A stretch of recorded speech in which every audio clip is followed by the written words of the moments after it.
DSP विजय रघुवंशी के कथित उत्पीड़न और भेदभाव के मामले को लेकर अखिल भारतीय कॉलेज समाज तथा उनकी परिजनों ने सोलन में मोर्चा खोल दिया है।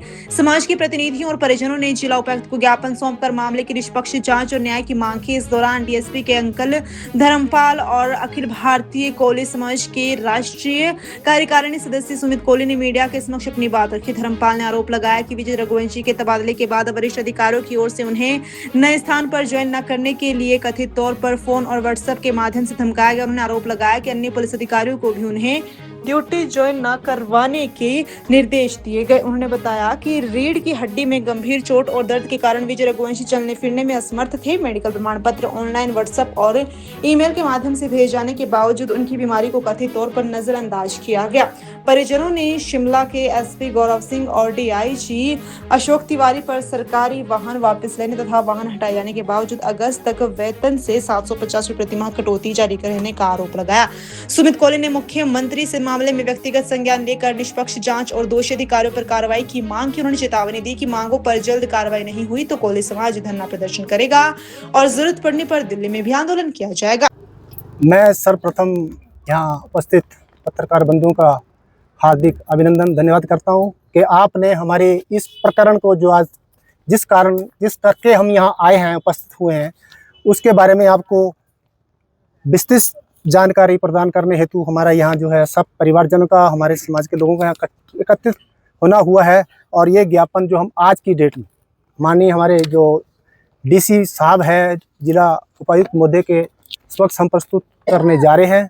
और इसमें कुछ जो विजय रघुवंशी से संबंधित कुछ बातें हैं उसको हम उजागर करना चाह रहे हैं कि क्यों एक हिमाचल में वरिष्ठ पोस्ट पे एक डीएसपी के पद पर आसीन एक अधिकारी को किस तरह से एक सीनियर अधिकारी द्वारा जो है उन्हें प्रताड़ित किया जा रहा है और भेदभाव की रणनीति से उनके साथ व्यवहार किया जा रहा है। इसकी मैं घोर निंदा करता हूं। हमारा पूरा समाज इसकी घोर निंदा करते हैं और इसकी हम नेक जांच के भी आदेश देते हैं ताकि सच का सच, झूठ का झूठ और ईमानदारी का पता भी लग सके। इसके साथ ही बहुत सारी बातें हैं, जैसे कि उनकी ज्वाइनिंग है, उनकी ट्रांसफ़र का मुद्दा है, उनका बीमारी का जो है हवाला है, इसमें बहुत सारी बातें हैं। उनका जो ऑफसेटिंग पद पे रहते हुए, आसीन पद पे रहते हुए उनकी गाड़ी को वापस लेना, उनके साथ उनका ट्रांसफ़र करना या उनको जो सरकारी सुविधा मिलती है उससे उनको जो वंचित करना, ये कहाँ तक ठीक है? क्या ये अधिकारी के साथ ठीक है, न्याय है? क्या ऐसा इस आज़ाद भारतवर्ष में जिसमें हम रहते हैं, क्या यहाँ रहना या जीना या संवैधानिक अधिकार, मौलिक कर्तव्य को होते हुए क्या हम ऐसे अधिकारियों से प्रताड़ित होते रहें? ये भी एक विषय का घोर विषय है, एक विचारणीय विषय है। इसकी भी हम निंदा करते हैं जो ऐसे अधिकारी इस घटिया मानसिकता के होते हुए एक हिमाचल में एक अधिकारी को इस तरीके से प्रताड़ित करें। ये भी हम इसकी भी घोर निंदा करते हैं। हम चाहते हैं कि जांच सही हो। हम डीसी साहब से भी निवेदन करते हैं, डीसी साहब से हम अपने ज्ञापन के माध्यम से ये मांग करते हैं कि इसकी निष्पक्ष जांच के लिए हिमाचल सरकार को अवगत करवाया जाए और सही का सही निर्णय जो हमारा आरोप है उसकी जांच करवाई जाए। हम ये नहीं कहते हैं कि कोई अधिकारी गलत काम करे या कोई, ये कहते हैं हिमाचल सरकार से कि उसकी जांच करवाई जाए और हमें न्याय चाहिए। ये अधिकारी हमारे हिमाचल के डीआईजी साहब अशोक तिवारी जी हैं, जिनके माध्यम से ये जो है बातें उठाई जा रही हैं कि ऐसा है, ऐसा हमें नहीं पता। जो सीनियर अधिकारी होते हैं उनको सारी रिपोर्टों का पता होता है। उनके साथ एक डीएसपी रैंक आदमी है, उसके बाद एडिशनल एसपी होता है, उसके बाद एसपी होता है, उसके माध्यम से सारी रिपोर्टें सरकार को जाती है। क्या एक डीआईजी अपने लेवल पे अलग से निर्णय ले सकता है? क्या उसके नीचे उसको जूनियर अधिकारी नहीं है? क्या उनको उस बात का पता नहीं? अगर कोई आदमी छुट्टी भी जाता है तो अपने सीनियर अधिकारी को छुट्टी बता के जाता है। अगर कोई मेडिकल पे है, अगर कोई बीमार है तो उसकी इन्फॉर्मेशन ऑनलाइन माध्यम से या व्हाट्सएप के माध्यम से भेज दी जाती है, ईमेल के माध्यम से भेज दी जाती है। क्या फिर भी उसकी जो चोट लगी है, जो भी वो गिरा है या जो उसको चोट आई है, बैक में दर्द आई है, उसकी रीढ़ में प्रॉब्लम आई है, उसको क्या बोलते हैं, क्या बोलते हैं, उसमें जो भी उसको प्रॉब्लम आई है, जिसमें उसको उठने बैठने की, चलने फिरने की दिक्कत आई है, वो मेडिकल में भी रहा, बहुत दिन तक वो मेडिकल पे रहा। इस करके हम चाहते हैं कि ऐसा नहीं होना चाहिए। जिसने मेडिकल दिया है उसको ऐसा नहीं सरकार को करना चाहिए, उनके अधिकारी को नहीं करना चाहिए। और ये है उनको जो प्रॉब्लम है को मैं बता देना चाहता हूँ आपको। उनके साथ बहुत सारी कुछ पॉइंट है जो मेरे पास हैं।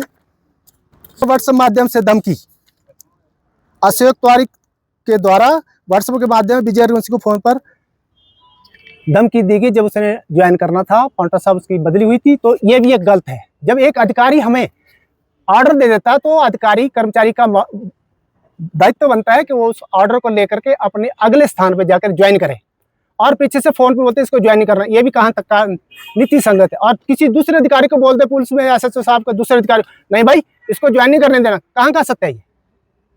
अगर उसकी ट्रांसफर के ऑर्डर कैंसिल, तो भैया ये ऑर्डर है, कैंसिल है, आपके ऑर्डर हो गए, क्यों कैंसिल की? नंबर 2, सरकार को बार बार प्रतिकूल रिपोर्ट भेजना।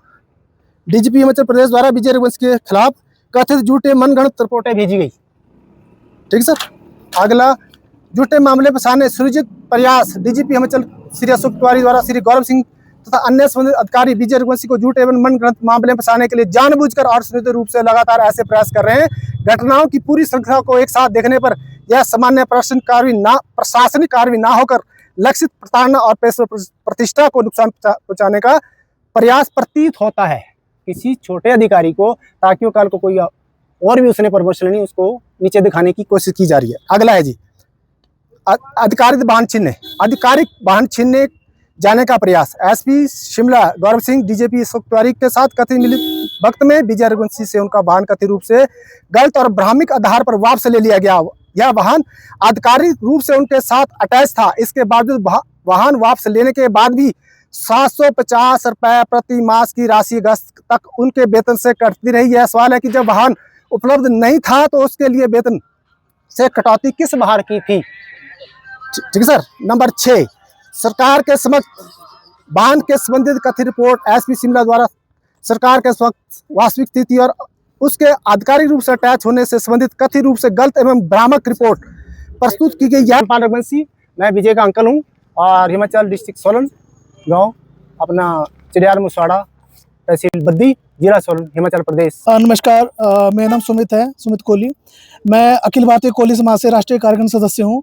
और मुझे कल ही पता लगा कि हमारे कोहली कास्ट से और कुछ अधिकारी जिनके साथ ऐसा बर्ताव किया गया और हमें इतना प्रताड़ित किया गया। आज हम जिला क्या कहते हैं सोलन में मार रखे हैं और हम डीसी साहब को ये कहना चाहते हैं कि एक उच्च अधिकारी के साथ ऐसा हो रहा है, हम इसको कतई बर्दाश्त नहीं करेंगे। आज अगर डीसी साहब कुछ इसके ऊपर कुछ कार्रवाई नहीं करेंगे तो हम आने वाले टाइम पर चाहे धरना प्रदर्शन करना पड़े, चाहे हमें पूरे दिल्ली को घेराव करना पड़े, हम जो कार्रवाई हम करेंगे, पर हम ऐसा इनके साथ गलत व्यवहार हम ना बर्दाश्त करेंगे ना आगे, और हम इसके ऊपर जो कार्रवाई हम करेंगे।